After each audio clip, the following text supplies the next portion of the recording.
자, 여러분들한테 히트 트랜스퍼에 대한 내용들을 설명을 하겠습니다. 히트 트랜스퍼 하면 열 전달 해석이 되고요. 여러분들이 열 전달 과목을 따로 배우지는 않았어요. 많이 배웠던 유사한 과목이라고 치면 서머다이나믹스, 열역학이 있고, 그리고 유체역학이 있는데 사실은 이 열 전달하고는 또 다릅니다.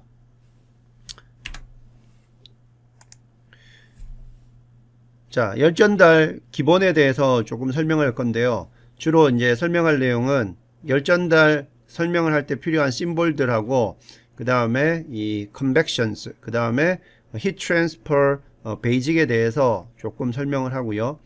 그 다음에 이 characteristic of FEA thermal solution, FEA를 써서 열해석 했을 때 그 어떤 기본적인 특성들, 그리고 boundary condition, 그리고 thermal structural comparison에서 열 구조의 뭐 비교, 뭐 이런 식으로 진행이 되고, 워크샵 conduction, convection, thermal bar 이런 내용들이 있습니다.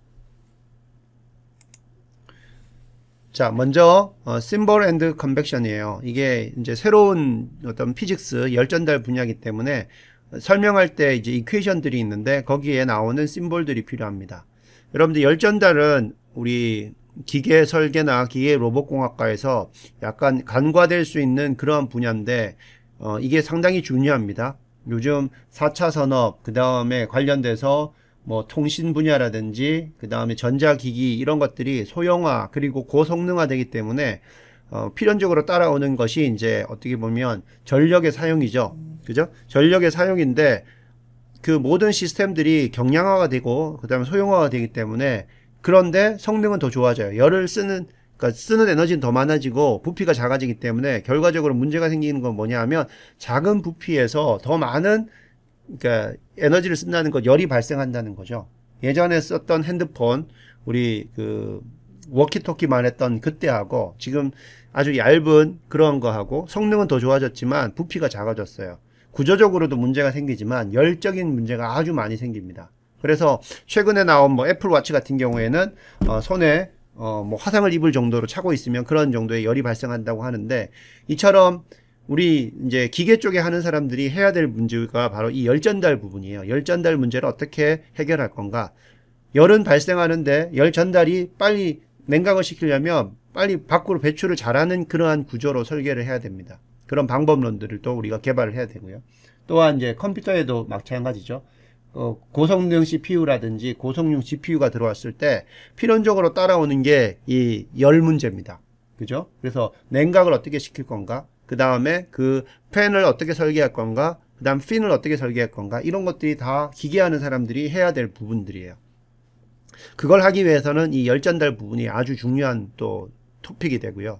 또 하나 이제 에너지 플랜트 부분에서도 발전소를 한다고 칩시다. 여러분들 발전소 할 때 열 문제가 엄청 중요한 것이 다 그게 열로서 에너지 변환이 되고 그걸 가지고 또 우리가 기계 그 미케니컬 그 에너지로 바꾸는 것처럼 이 열 때문에 생기는 열 팽창, 그로 인한 열응력, 이런 것들이 상당히 많은 파손의 원인들이 됩니다. 그죠? 그래서 열역학 부분, 뭐 유체역학 이런 부분들에 이어서 사실은 반드시 설계하는 사람들은 열전달을 할 수 있어야 돼요. 그래서 이 시간을 통해 가지고 여러분들이 많은 부분을 다룰 수는 없지만 그래도 열전달의 기본 메커니즘들은 알고, 그 다음에 그 메커니즘들에 대한 것들을 우리가 NCS를 써서 해결할 수 있을 정도, 모델링해서 결과를 도출을 하고 분석할 수 있을 정도의 능력은 필요하다는 거죠. 자, 여기 밑에 보면 그 몇 개의 그 변수들이 나오고요. 그 다음에 심볼들이 나오죠. 자, 그 내용들을 한번 보면 여기 타임이고요. 시간이고, T 대문자 템퍼러처고요. 로 덴시티입니다. 그 다음에 비열 스페시픽 히트 해서 요거는 이제 비열입니다. 비열. 그 다음에 필름 코에피션트 H 쓰는데 요거는 대류 열전달 계수입니다.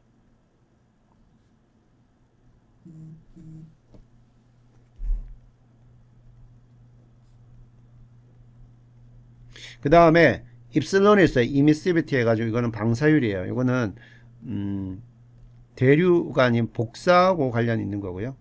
그 다음에 이 시그마 하면 스테판 볼츠만 컨스턴트, 이것도 마찬가지로 그 레디에이션 복사와 관련되는 상수가 되겠고, K는 서멀 컨덕티비티, 열 전도도죠, 그죠? 열 전도도.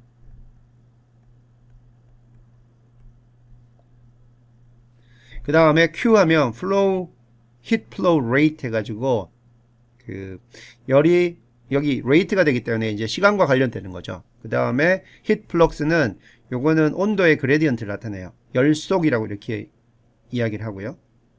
그 다음에 QV 하면 요거는 볼륨당 얼마나 많은 열이 제너레이션 되느냐, 그죠? 그런 거를 나타내는 거고, E는 에너지를 나타냅니다.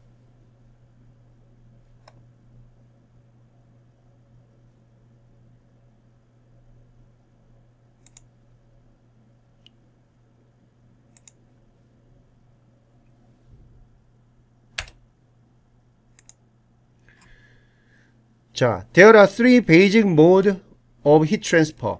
heat transfer의 기본 세 가지 모드, 메커니즘이 있어요. 그 부분을 여러분들이 잘 알아야 되는데, 제일 첫 번째 나오는 게 conduction 하면 요거는, 자, 요거는 전도입니다. 그 다음에 convection 하면 대류입니다. 그 다음 radiation 하면 복사입니다. 그래서 우리가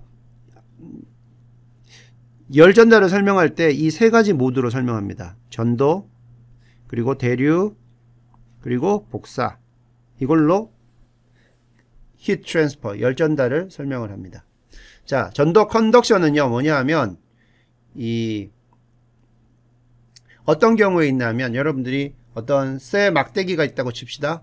그래서 그 둘레를 우리가 잘 열이 통하지 않도록 절연을 했다고 쳐요. 그러면 한쪽 끝에다가 여러분들이 라이터를 켜서 한쪽 끝에다가 라이터로 이렇게 가열을 하면 시간이 지나면 어떻게 돼요? 그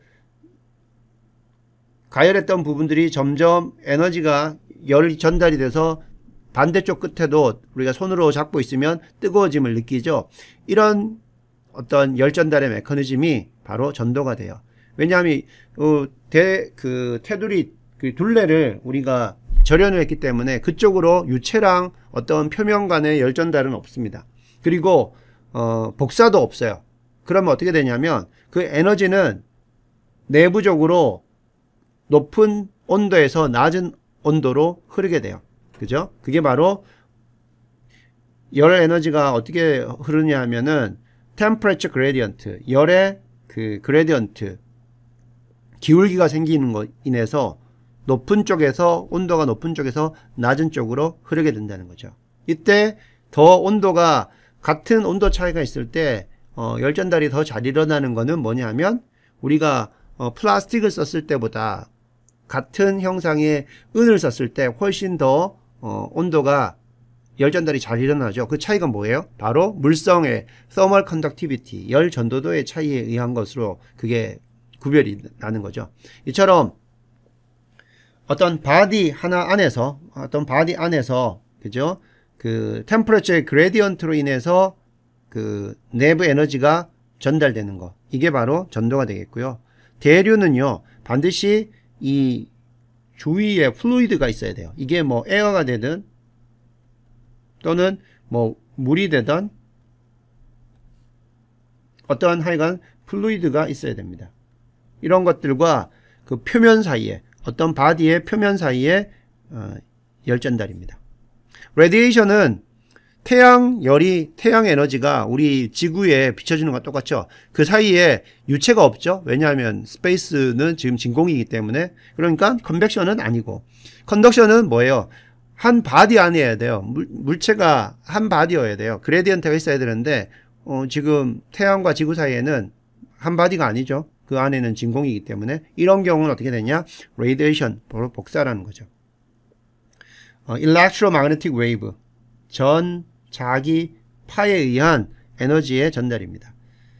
자, 그래서 우리가 많은 문제들을 이제 해결할 때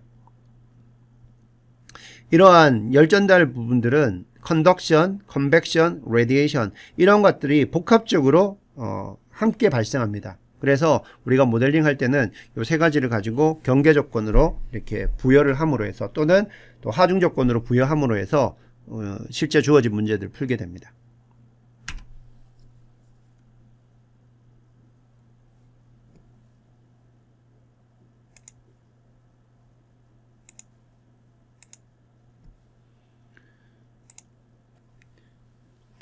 자, 제일 처음에 나오는 게 이제 컨덕션, 전도 열전달이에요. 전도 열전달.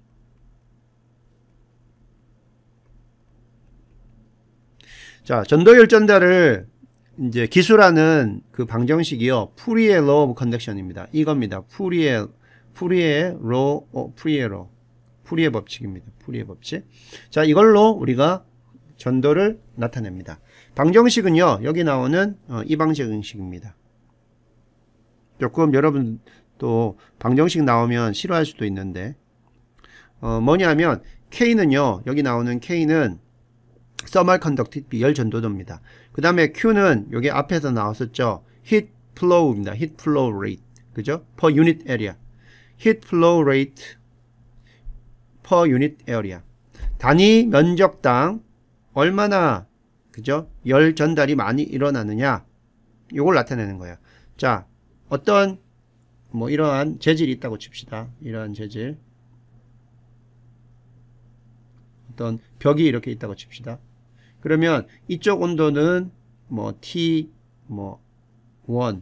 여기는 자, 이게 벽이라고 칩시다. 벽에 여기 T2라고 하면 이쪽 온도가 높고 이쪽 온도가 낮다고 치면 이 두께 방향 여기서 N 방향으로 되는 기울기를 보게 되면 이쪽은 T1이 T2보다 더 높아서 이쪽 방향으로 갈 때 온도가 낮아지는 이러한 기울기를 가진다고 쳐요. 그러면 열전달은 어떻게 나오냐면 높은 쪽에서 낮은 쪽으로 일어나는데 이때 그 단위 면적당 그 열전달 되는 그 heat flow rate가 Q가 바로 Q는 K 곱하기 단위 면적이기 때문에 사실은 여기 원래 우리가 할 때는 어떻게 이야기하냐면 Q equal 마이너스 KA 라운드 T 라운드 N 뭐 이런 식으로 씁니다. 요게 이제 일반적인 겁니다. 그러면은 요거 Q는 어떻게 되냐면 이거는 heat flow rate가 되죠. 자, 여기서 단위 면적으로 하기 위해서 양변의 A로 나눈 그런 식이 되겠습니다. 이런 식으로 돼요. 자, 여기서 K가 아까 말했던 것처럼 thermal conductivity 여기서 in direction N이라고 되어 있는데 요거는 이제 어떤 방향성에 따라 그 머티리얼이 다를 때를 나타내기 위한 거고요. 아이소트로픽한 경우에는 그냥 K는 그 재질의 thermal conductivity라고 이렇게 보면 됩니다. T는 temperature가 되겠고요. 여기 나오는 라운드 T 오버 라운드에는 N 방향으로 여기 나오는 뭐 여기서는 벽의 두께라고 하면 두께 방향으로의 thermal gradient 열의 기울기 9배다 이렇게 이야기하면 되죠. 그래서 이 식을 보면 만약에 이쪽에 T1과 T 온도, T2의 온도 차이가 크다. 두께는 일정한데 그러면 이게 뭐야? 열 기울기, 열 9배가 크죠? 그죠? 그러면 뭐 어떻게 되겠어요? heat flow rate는 더 크겠죠?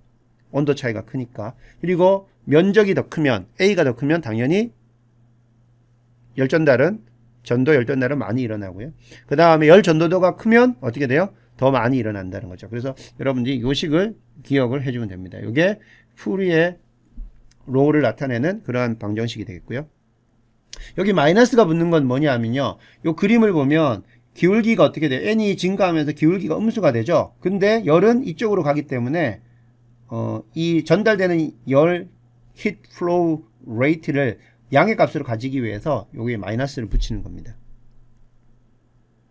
그래서 heat flow는 그 그레디언트의 반대 방향으로 흐른다는 걸 나타내기 위해서 여기 마이너스를 붙인 겁니다. 자, 다음으로 넘어갈게요.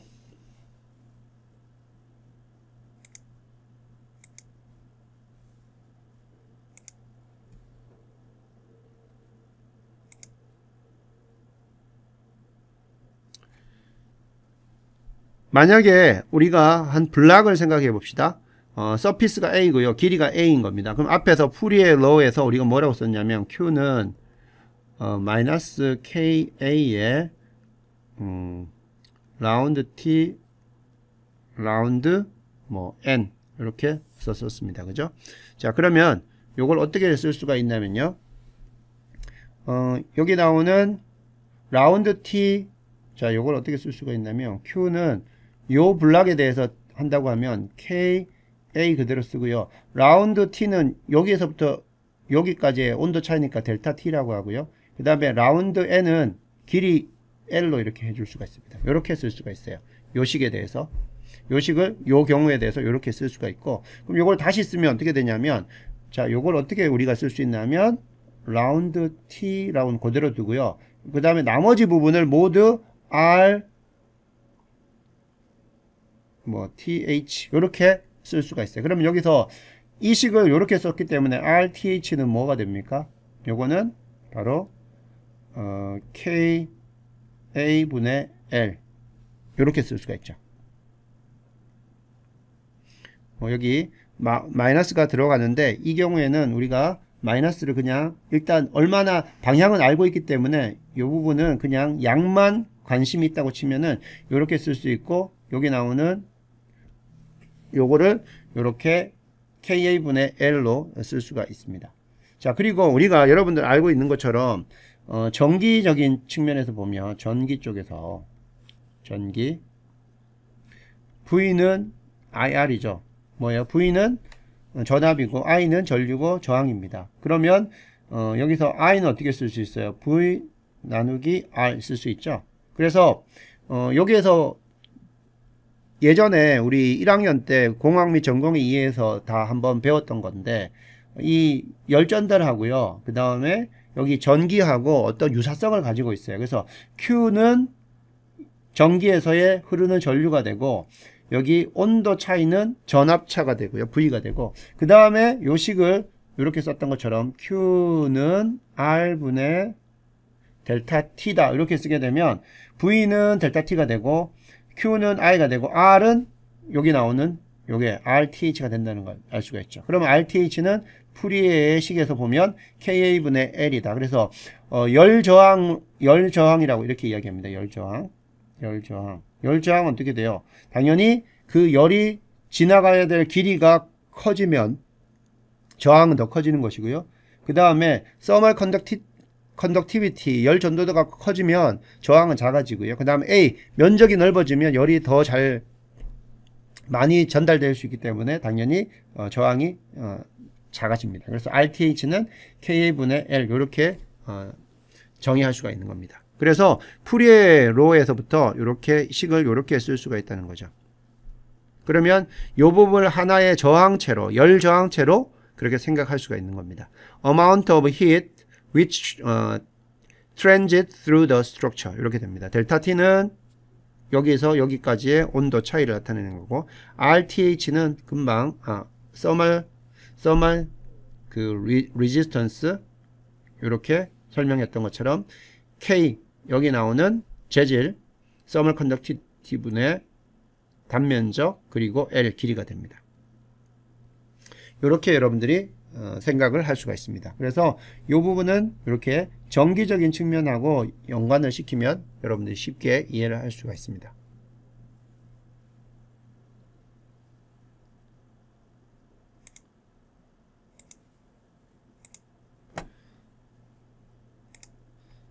자, 다음은요, 컨벡션입니다. 컨벡션은 대류죠. 대류열 전달은 뭐냐면 루턴의 냉각 법칙이에요. Newton's Law of Cooling. 이걸로 설명이 됩니다. 자, 그 식은 이거예요. Q는 H 곱하기 TS 빼기 TF입니다. 이것도 Heat Flow Rate for Unit Area. 그럼 다른 식으로 쓰면 어떻게 쓸 수 있냐면 Q는 HA TS TF 이렇게 쓸 수도 있습니다. 요거는 여기 나오는 것처럼 어떤 바디가 있고요. 바디의 표면, 요걸 가지고 TS, 여기 바디의 표면의 온도를 서피스 온도는 TS라고 하고, 그 다음에 이 바디에서 떨어져 있는 유체의 온도, 요걸 가지고 T 플루이드 이렇게 이야기를 합니다. 그러면 요 표면과 이 유체 사이에 열전달이 일어나는 거죠. 그죠? 그래서 요때 중요한 여기 H가 있는데 요 H는 convective film coefficient, 그래서 대류 열전달 계수, 이렇게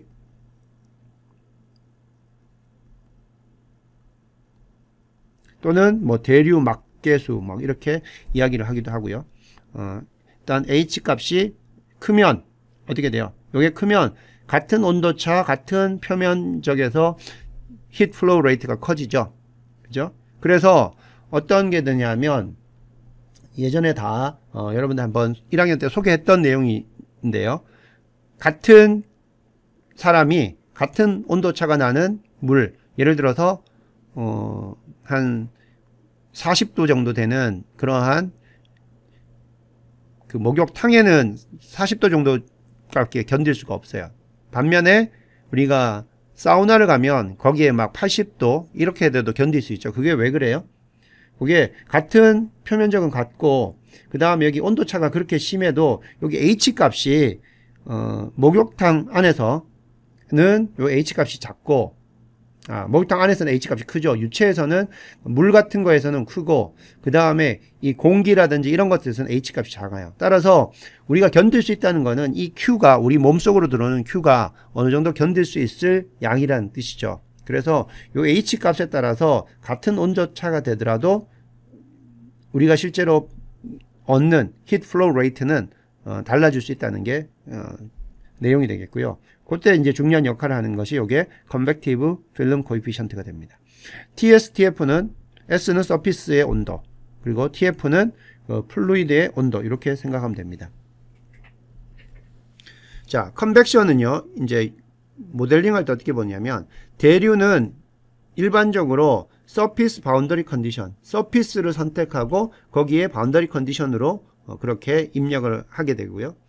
The simplest form of convection condition requires the user to prescribe film coefficient, fluid temperature as user input. 그래서 넣을 때 여러분들이 넣어야 되는 값이 뭐냐면 여기 H 값 하고요. 그 다음에 여기 보면 유체의 온도를 우리가 넣어줘야 돼요. 유체 온도를 이게 유저가 입력을 해줘야 됩니다. 그러면 여기 TS는 어떻게 되냐면 이제 결정이 되어지는 거죠. 우리가 계산해야 되는, 우리가 알고 싶은 온도의 분포는 바로 이 여기 나오는 초록색 부분의 온도 분포를 알고 싶은 거거든요. 그런데 이 표면이 그 바디의 표면이 유체하고 어떠한 열전달이 일어날 때 결정적으로 이 표면의 온도들이 어떻게 결정될 건가, 그거를 풀어내는 방법이에요. 그래서 요거는 하나의 경계 조건으로 들어가는 것이고, 필요한 것은 여기 나오는 대류 열전달 계수하고 유체의 온도를 집어넣어 줘야 된다 라는 걸 기억을 해줘야 됩니다.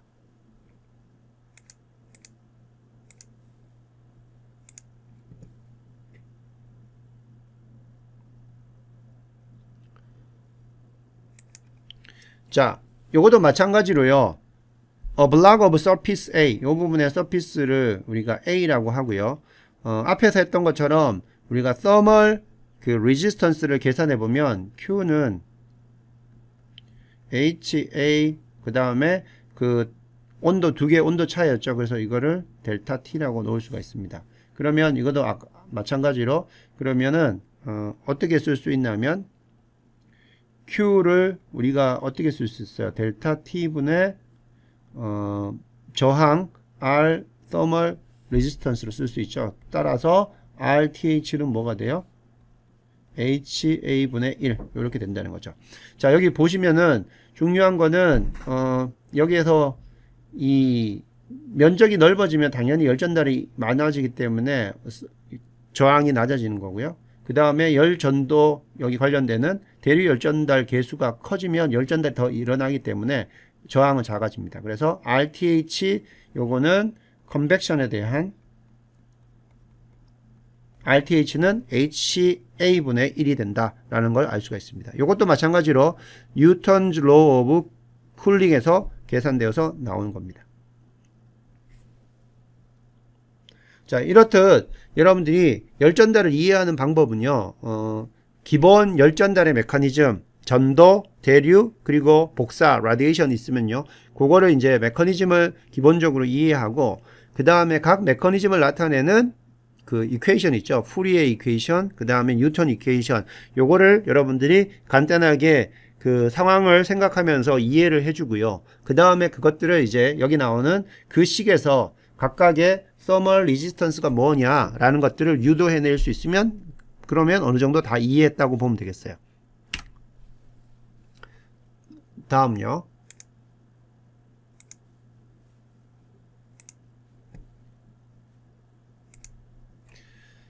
자, 다음은 radiation이에요. 복사예요. 복사.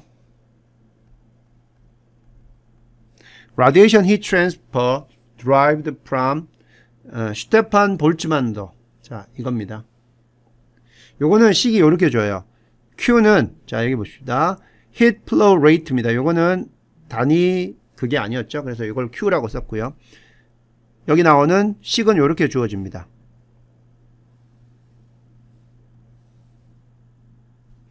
Q, 여기 Q는 시그마 슈테판 볼츠만 상수. 요거는 상수기 때문에 그죠? 입력을 요건 딱 정해져 있는 물리 상수입니다. 그 다음에 emissivity 방사율입니다. 요거는 우리가 집어넣어 줘야 되는 값입니다. 입실론. 그 다음에 A는 area of surface I. AI는 우리가 생각하고 있는 어떤 서피스의 물체의 서피스의 크기가 되겠고요. 그 다음에 FIJ가 있는데요. 이거는 폼 팩터로 가는 겁니다. 폼 팩터.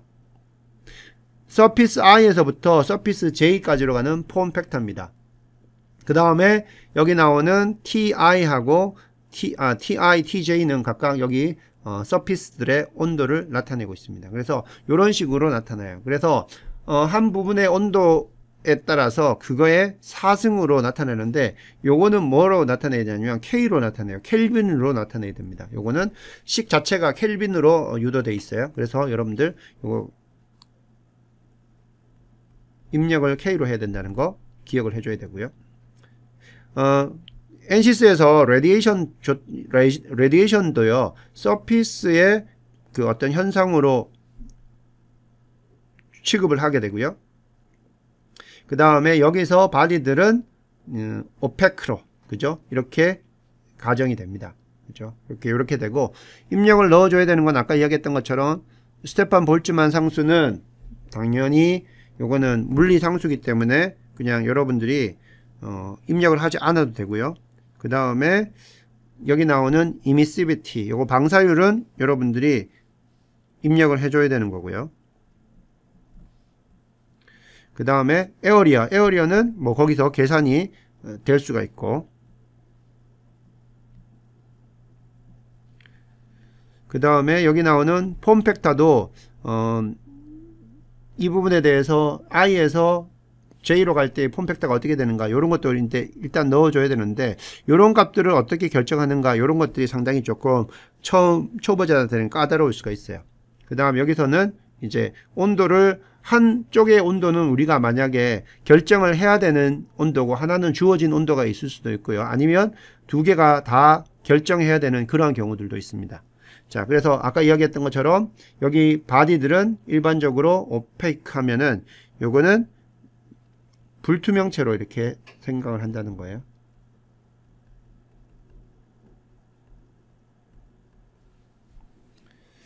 자, 그래서 이게 스테판 볼츠만 로에 나오는 복사에 해당되는 그러한 히트 트랜스퍼 이퀘이션이 되겠습니다.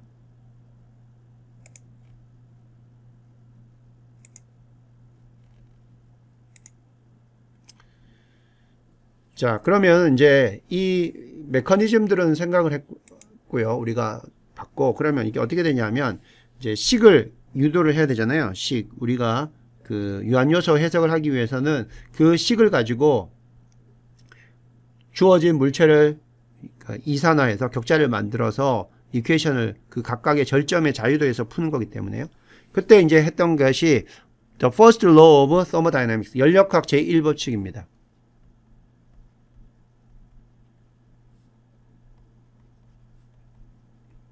이 식에서 이제 나오는 거예요.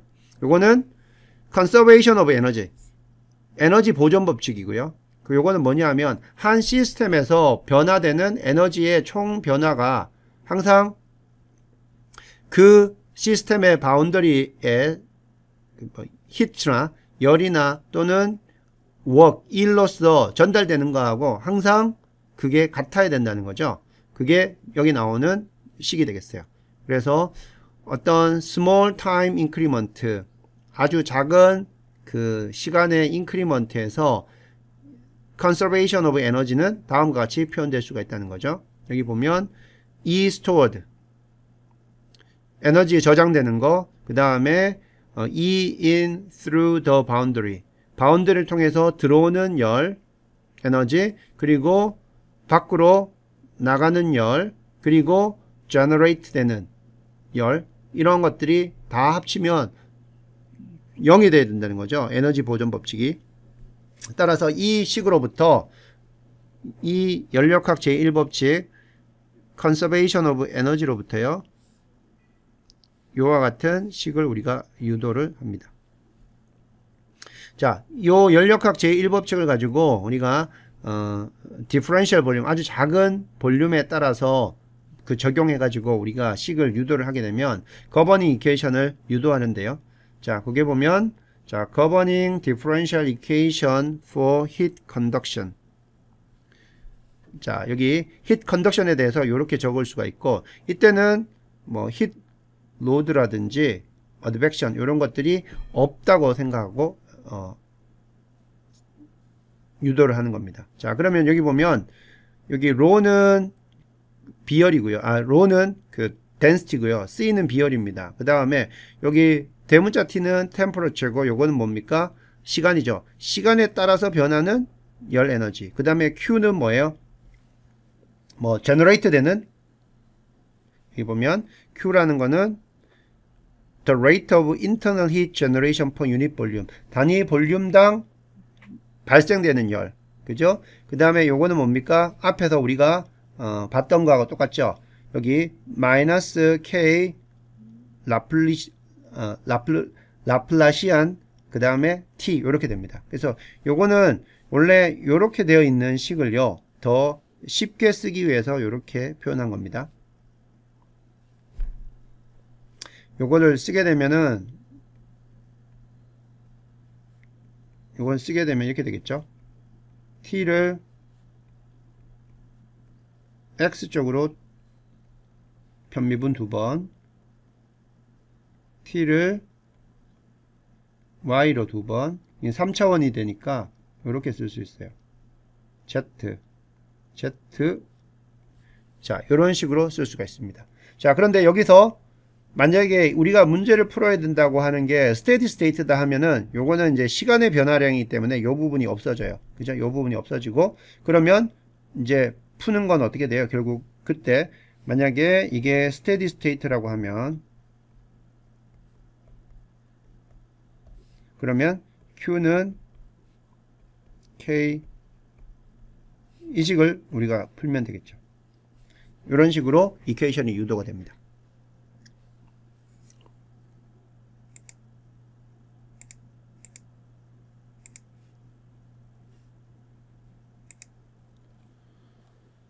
자, 그러면 이제 여기까지는 이퀘이션에 대한 이야기를 주로 했고요. 그 다음에는 이제 유한요소 해석을 이용해 가지고 그 열전달 문제를 풀었을 때 특징이 어떻게 되는가 한번 봅시다.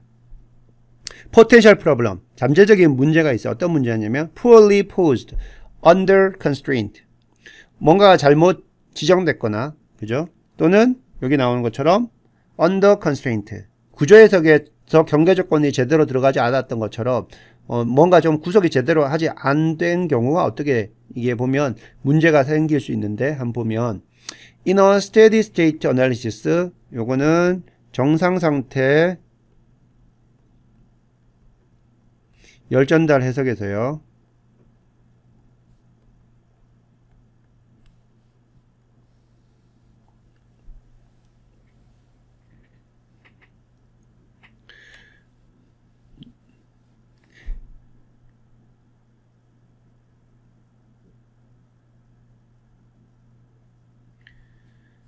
자, this is the thermal equivalent to rigid body motion in structure.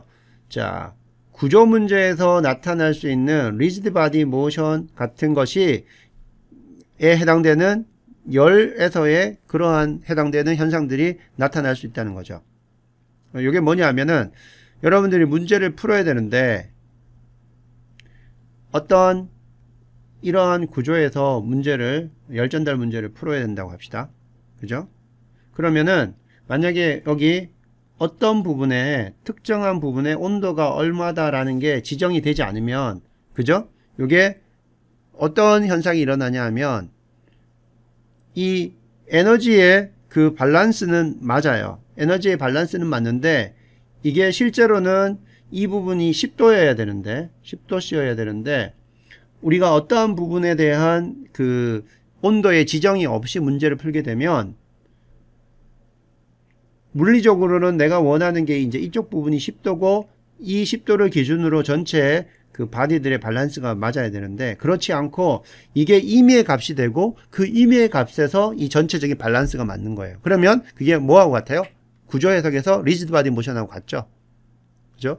전체의 구조의 변형이 제대로 되긴 되는데 변이가 우리가 원하는 변이가 아닌 거죠.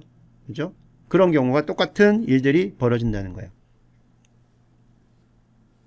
그래서 no heat outlet, the temperature is undefined. 그래서 temperature가 그죠? 지정이 한 곳에서라도 되지 않으면 이러한 문제들이 생긴다는 거고요. In practice, 실제로는 this is show up frequently among technical support service requests. 그래서 이게 이제 많은 경우에 사람들이 안 돼서 이게 왜 문제가 안 풀리냐 이렇게 해서 많이 문의가 들어온다는 것이고요. Well posed problem, 잘 이제 경계 조건이라든지 지어진 문제들은 typically have at least one boundary, 적어도 한 바운드리에서 prescribed temperature를 가지고 있다는 겁니다. 그래서 여러분 기억을 해야 돼요. 그래서 열전달 해석할 때는 어딘가에는 한 온도가 지정이 되어야 된다는 거예요. 그래야 그 온도를 기준으로 해서 그 thermal balance가 일어나는 거죠. 이렇게 하거나 또는 non adiabatic heat flux boundary condition. 그래서 non-adiabatic heat flux boundary condition을 가지거나 또는 이 prescribed temperature를 하나는 가져야 그게 제대로 그 모델링된 문제가 되겠다. 그런 뜻이 되겠고요. thermal gradient, flux singularity.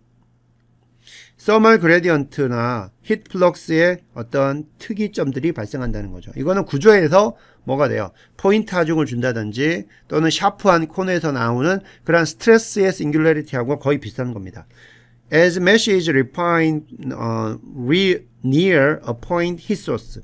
어떤 구조에서 이 한 점에 히트 Q가 계속 가해지고 있는 그런 상황이라고 칩시다. 한 점에 열이 전달된다고 칩시다.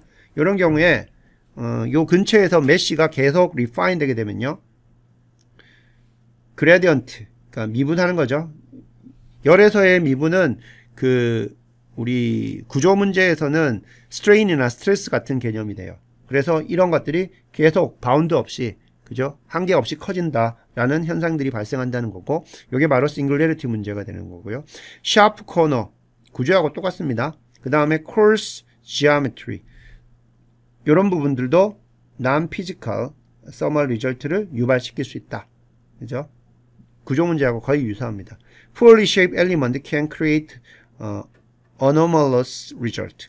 이것도 마찬가지로 그 요소의 모양이 좋지 않으면 이게 자코비안 매트릭스의 그 디터미넌트를 계산해야 되기 때문에 이 디터미넌트가 제로 되는 현상이 나타나는 그 정도의 어떤 나쁜 형태의 메시가 되면 그거는 잘못된 문제를 유발시킨다. 이렇게 생각을 하면 됩니다.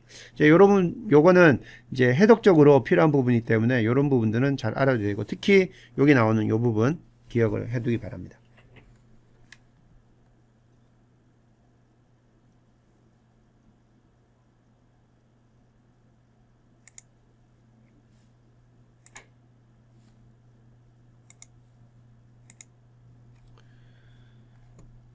자, 이어서 계속 FEA Thermal Solution의 어떤 특징이라고 나오고 well posed, 잘 지정된 문제들은 뭐냐?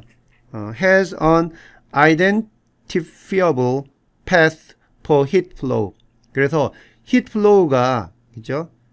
열의 어떤 흐름들이 구분되어질 만한 어떤 열의 흐름들의 패스를 가지고 있다는 거죠.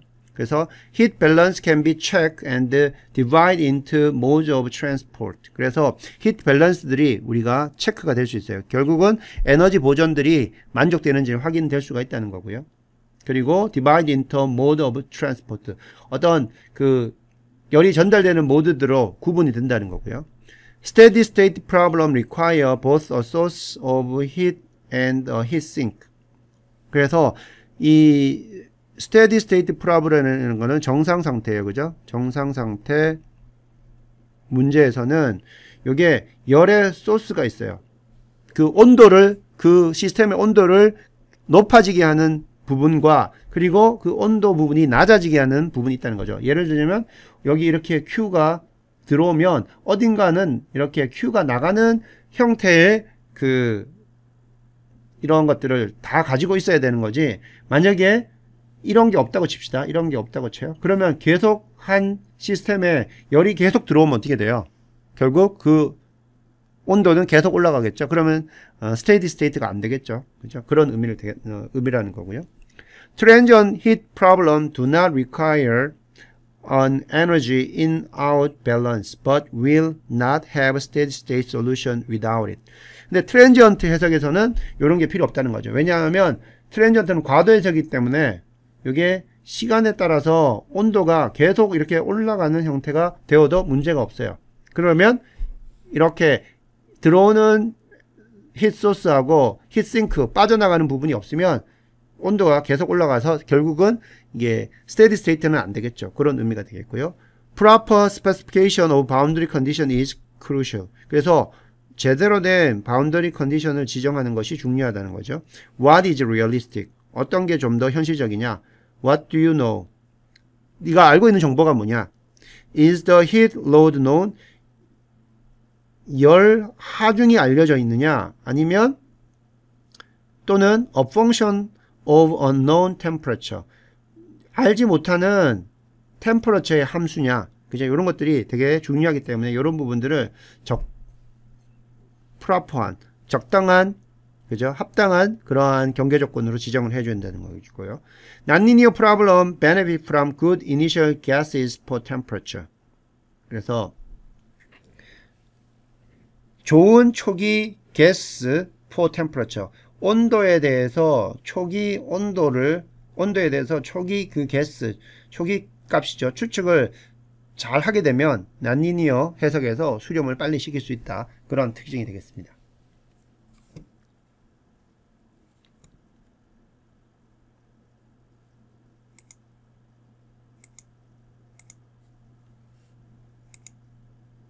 바운더리 컨디션. 자, 바운더리 컨디션 한번 봅시다. 일단 specified temperature. 바운더리 컨디션 중에서 어떤 특정한 부분의 온도를 지정하는 경우 temperature is the degree of freedom ANSYS solver for thus constraining it makes the problem easier to solve. 자, 그래서 이 temperature는요, ANSYS에서 그 열 전달 해석할 때 푸는 1차적인 DOF가 됩니다. 그죠? temperature. User must verify that a fixed temperature is a reasonable assumption. 그래서 이 fixed temperature를 여러분들이 준다고 하는 건요, 사실은 상당히 가정이 많이 들어가 있는 부분입니다. 그래서 항상 요거는 합당한 가정 하에서 지정을 해야 되는 거고요.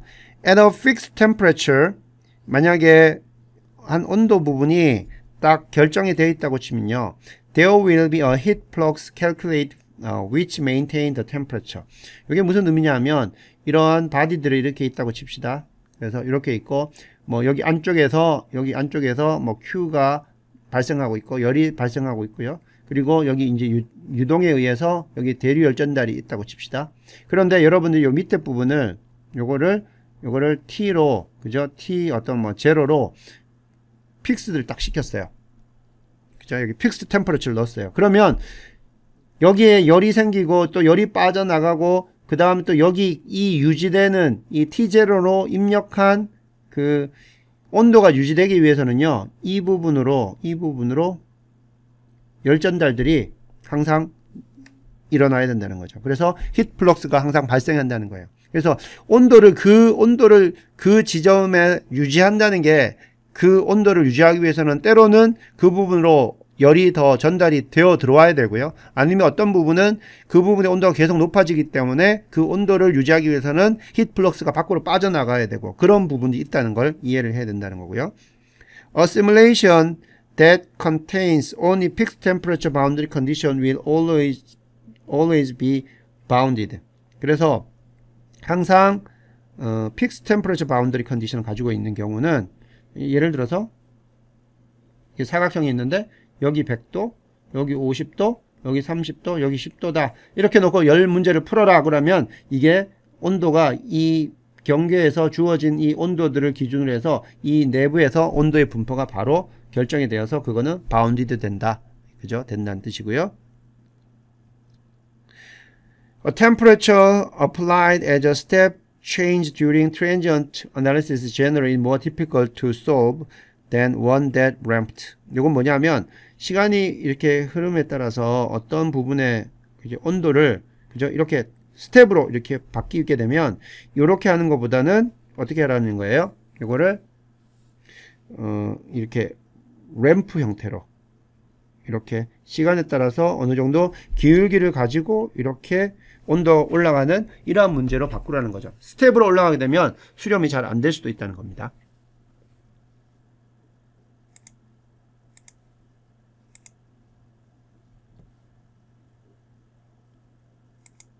자, 그 다음 convective boundary. 자, 이거는 대류죠. 대류 경계입니다. 이거는 Newton's law of cooling. 뉴턴의 냉각 법칙 따르는 건데, this condition implies that there is a flow condition that carries heat to or from a surface. 요거는 이제 서피스가 이렇게 있으면, 대류 열전달을 쓴다는 것은 여기가 서피스가 있다고 치면요, 이 위로 이제 플루이드가 있기 때문에 이 사이에서 열전달이 항상 있다는 걸 의미한다는 것이고요. 그 주위에, 즉 우리 바디의 이 주위에 여기에 플루이드가 있다는 거예요. 플루이드가. 그죠? 그걸 의미한다는 것이고요. The effect of the flow on the surface is simulated although there is no actual flow modeling at all. 예. 근데 여기 플루이드가 유동이 있긴 있는데 실제로 우리가 시뮬레이션 할 때 그 부분을 모델링 하진 않아요. 모델링 하진 않고 단지 여기에 있는 TF 플루이드의 온도하고 여기 나오는 TS 서피스의 온도 사이에 아까 이야기했던 것처럼 Q가 HA, T, 델타 T 이 두 개의 차이의 온도만큼 열전달이 일어난다. 즉 모든 현상들을 여기 있는 H로 우리가 가정을 해버리는 겁니다. 대류 열전달 계수로. 이 대류 열전달 계수에 따라서 이 흐름 사이의 온도의 그 열전달이 어떻게 결정나는가, 이게 바로 결정나기 때문에 사실은 대류 열전달 계수 이 H를 어떤 값을 쓰냐에 따라서 결과들이 많이 달라지기 때문에 아주 민감한 부분입니다. 그래서 이 H 값을 잘 아는 게 중요한데 사실 이거는 알기가 쉽진 않아요. Two items are required. The ambient temperature, 저 TF 요게 필요하고요. 그 다음에 heat transfer coefficient, HTC라고 합니다. heat transfer coefficient 또는 film coefficient, 이렇게 막계수라고 하는데 요 H 값이 필요하다는 거고요.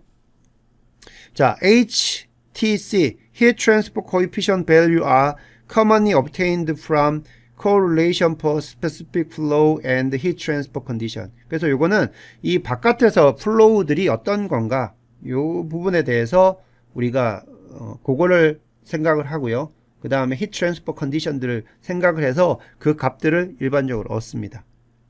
The HTC may be thought of as a proportionality constant between surface temperature and the ambient temperature.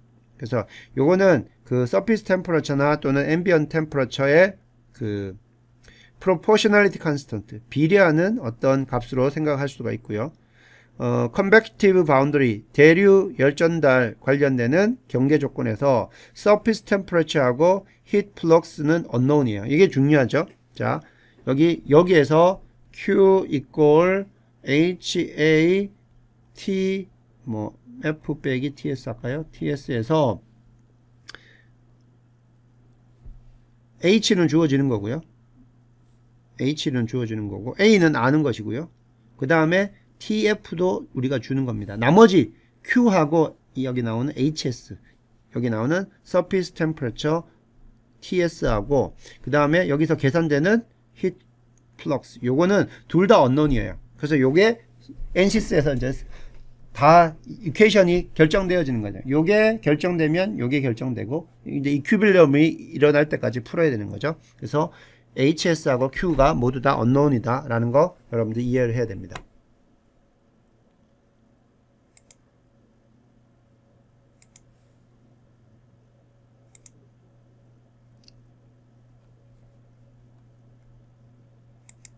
자, 바운더리 컨디션 조건 한번 봅시다. 여기 바운더리 컨디션에 보면 히트 플럭스가 있어요. 또는 히트 플로우가 있고요. 그 다음에 인터널 히트 제너레이션, 이 크게 세 가지가 있습니다. 히트 플럭스 단위 시간당이고요. 히트 플럭스는 단위 시간당 단위 에어리아 당 열입니다. 그러니까 에너지 줄, 그 다음에 이렇게 되겠죠. 그럼 줄 퍼 세컨드는 뭐예요? 와트가 되니까 이런 식의 단위를 가지게 된다는 거죠. 요거는 페이스에다가 넣어주는 것이고요. 히트 플럭스는 그 다음에 만약에 지오메트리 에어리아가 변하게 된다고 하면 the amount of heat added will be changed. 왜냐하면 여기 단위 면적당 값을 줬기 때문에 여기 만약에 내가 준 면이 이렇게 있었는데 내가 이 면에다가 히트 플럭스를 줬어요. 근데 해석을 하면서 이 면적이 변화되는 뭐 이런 것들을 했다고 칩시다. 그러면 히트 플럭스를 주게 되면 이 면적이 변하게 되면 단위 면적당 들어가는 그 와트이기 때문에 그죠? 이게 변한다는 거고요. heat flow, heat added per unit time. 자, 요거는 단위 시간당 열이 얼마나 흘러가느냐, 요걸 나타내는 거고요. 요거는 phase, 엣지, 그리고 벌틱스에 다 줄 수가 있습니다. heat flux하고 heat flow가 차이를 알겠죠? 요거는 단위 시간당이에요. 이거는 단위 시간당 단위 면적이고요. 그런 차이가 있습니다. 만약에 지오메트리가 변한다고 해도 요거는 변하지 않아요. 왜냐하면 시간에 따른 변화만 포함하는 방법이기 때문에 면적이 바뀌어도 달라지지 않아요. 마치 요거는 프레셔가 되는 거고 우리 구조열을 보면 프레셔가 되는 거고 요거는 뭐예요? 포스가 되는 거죠. 그죠? 이거는 pressure per time divide by time 뭐 이런 개념으로 여러분 보면 되겠어요.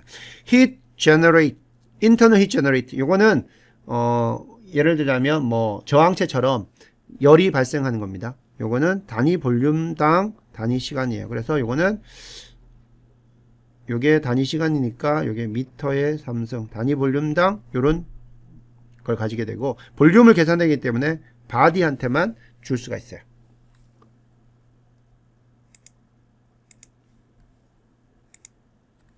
라디에이션. 자, 경계조건 라디에이션을 보면요. 복사해서 보면 The radiation boundary condition employed in mechanical as a surface condition. 예, surface에다가 주는 컨디션 되어 있고요. 자, the surface in question radiate to ambient or to other surface. 그래서 우리가 지정한 그 surface가 그죠? 거기에서 복사가 to ambient 그 주위 공간이나 또는 다른 바디로 가는 것으로 복사가 되는 것으로 그렇게 가정을 해서 풀게 되는 거고요. ANSYS radiation assumes gray diffuse body in radiation. 자, radiation 할 때 body를 gray diffused body로 한다는 뜻이고, gray body라는 거는 no dependence on wavelength. 예, 이건 조금 그 electromagnetic wave에 관련되는 내용으로 조금 advanced 된 내용이긴 한데요. wavelength에 그 gray body라고 하면 wavelength에 그 dependent 하지 않은 상태의 그 radiation이 일어난다는 그런 body가 되겠고요. diffuse는 assumes emissivity and absorptivity do not depend on direction. 그래서 이러한 방사율과 흡수율 이런 것들이 방향에 dependent 하지 않다는 게 diffuse body의 특징입니다. 그래서 이렇게 가정을 한다는 겁니다. 이건 뭐 여러분들 기억해 두면 되겠고요.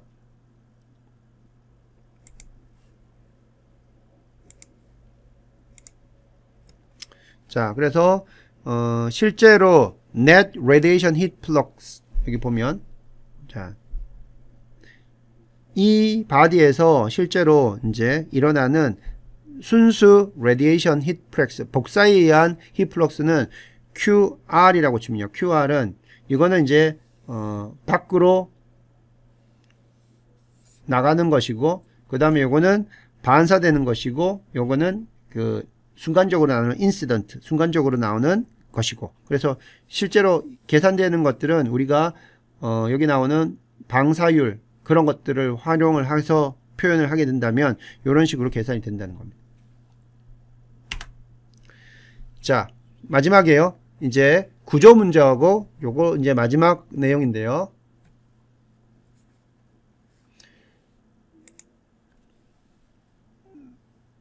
열 문제하고 그 다음에 구조 문제하고 비교를 한 겁니다. 그죠? 그러면 some common analogy relating thermal quantity to structural quantity. 그래서 이 thermal 문제하고 스트럭처럴 문제하고 비교를 할 수 있는데, 우리가 푸는 이제 구조 문제는 mu2 dot 더하기 cu dot 플러스 ku equal f, 요게 이제 일반 운동 방정식이고, 이제 열전달 문제에서는 c t dot 플러스 k t equal q 이렇게 풉니다. 근데 정상 상태 스태틱 문제를 풀면 이 부분들은 이제 없어지고 남는 거는 우리가 ku equal f를 푸는 거고, 열전달 문제에서도 이 시간 의존 텀이 없어지면 kt equal q를 푸는 겁니다. 그죠?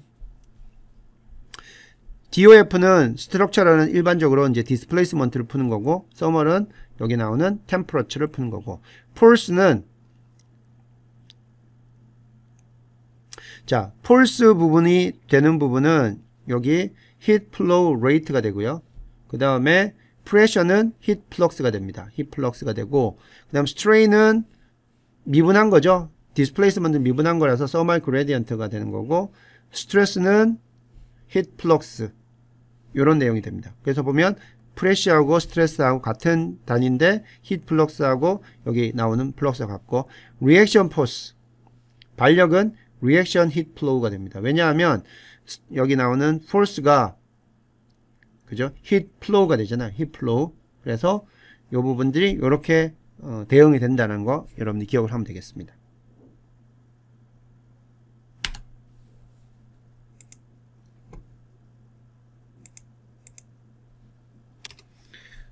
자, 여기까지 해서요, 우리가 기본적인 그 열전달 메커니즘, 전도 컨벡션, 전도 컨덕션, 대류 컨벡션, 그리고 복사 레디에이션 이야기를 했고요. 그거에 이제 해당되는 푸리의 이퀘이션, 그다음 뉴턴 이퀘이션, 스테판 볼츠만 이퀘이션 이렇게 이야기를 했고, 그 다음에 FEA에서 우리가 중요하게 그 생각해야 될 부분들, 그죠? 특히 그 템퍼러처가 어느 부분에 지정되어 있지 않으면 마치 구조 해석에서의 리지드 바디 모션 같은 것들이 발생할 수 있다는 거, 그 부분들을 이야기를 했고요. 그 다음에 경계 조건 부분들에 대해서 설명을 했습니다. 자, 마지막으로 나왔던 여기 서멀 부분과 스트럭처럴 부분에 비교하는 부분, 이런 부분들을 여러분들이 잘 기억을 해주면 좋겠습니다.